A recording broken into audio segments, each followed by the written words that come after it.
For the first time in history, people and machinery are working together, realizing a dream. A uniting force that knows no geographical boundaries without regard to race, creed, or color. A new era where communication truly brings people together. This is the dawn of the net. Want to know how it works? Click here to begin your journey into the net. Now, exactly what happened when you clicked on that link? You started a flow of information. This information travels down into your own personal mailroom, where Mr. IP packages it, labels it, and sends it on its way. Each packet is limited in its size. The mailroom must decide how to divide the information and how to package it. Now, the package needs a label containing important information, such as sender's address, receiver's address, and the type of packet it is.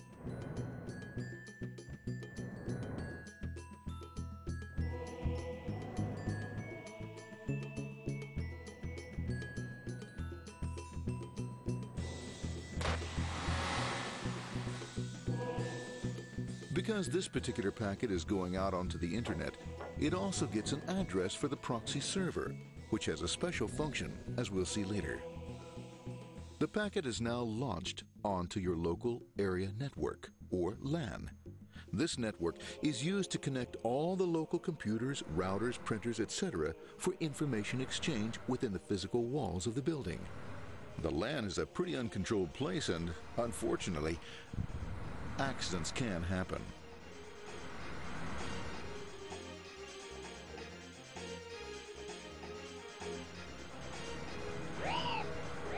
The highway of the LAN is packed with all types of information.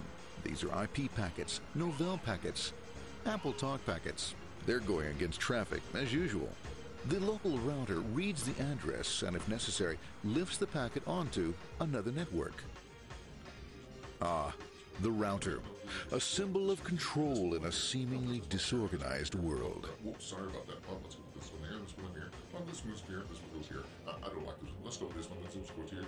Little one goes left. Let's go with this one here. Another channel here. Let's put that one here. Another one there. Let's put that one here. There he is, systematic, uncaring, methodical, conservative, and sometimes not quite up to speed. Sorry. But at least he is exact, for the most part. That's the one that goes there. That one goes there. That one goes there. That one goes there. And this one goes there. Another one that goes there. That goes there. He's behind. Let's go there. That goes there.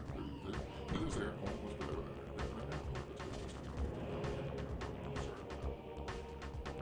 there. As the packets leave the router, they make their way into the corporate intranet and head for the router switch. A bit more efficient than the router switch plays fast and loose with IP packets, deftly routing them along their way. A digital pinball wizard, if you will. Here we go. Here comes another one. And it's another. Watch this, Mom. Here goes. Whoop, we're on the back. Hey, in there, in there, in there. Over the left, over the right, over the left, over the right. You got it. Here it comes. Right on. He shoots. He scores. It's going. Hey, Wayne. Here, watch out. Here comes another one. Oh, here we go. And it's gone. As packets arrive at their destination, they're picked up by the network interface, ready to be sent to the next level. In this case, the proxy. The proxy is used by many companies as sort of a middleman in order to lessen the load on their internet connection, and for security reasons as well.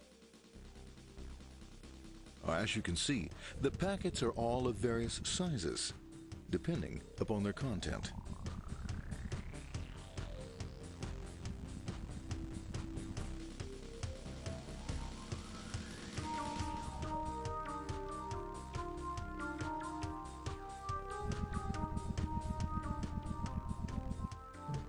The proxy opens the packet and looks for the web address, or URL.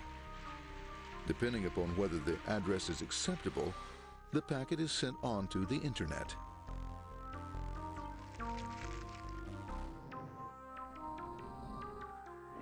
There are, however, some addresses which do not meet with the approval of the proxy, that is to say, corporate or management guidelines. these are summarily dealt with. We'll have none of that. For those who make it, it's on the road again.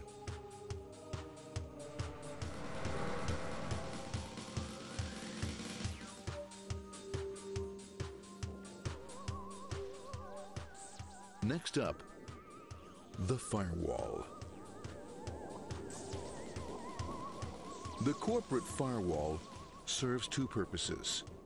It prevents some rather nasty things from the Internet from coming into the intranet, and it can also prevent sensitive corporate information from being sent out onto the Internet.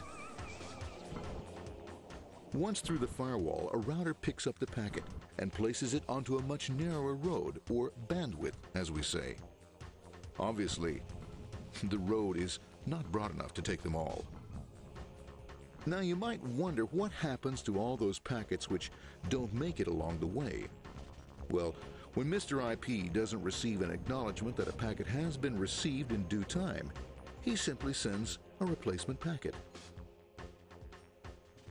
We are now ready to enter the world of the Internet.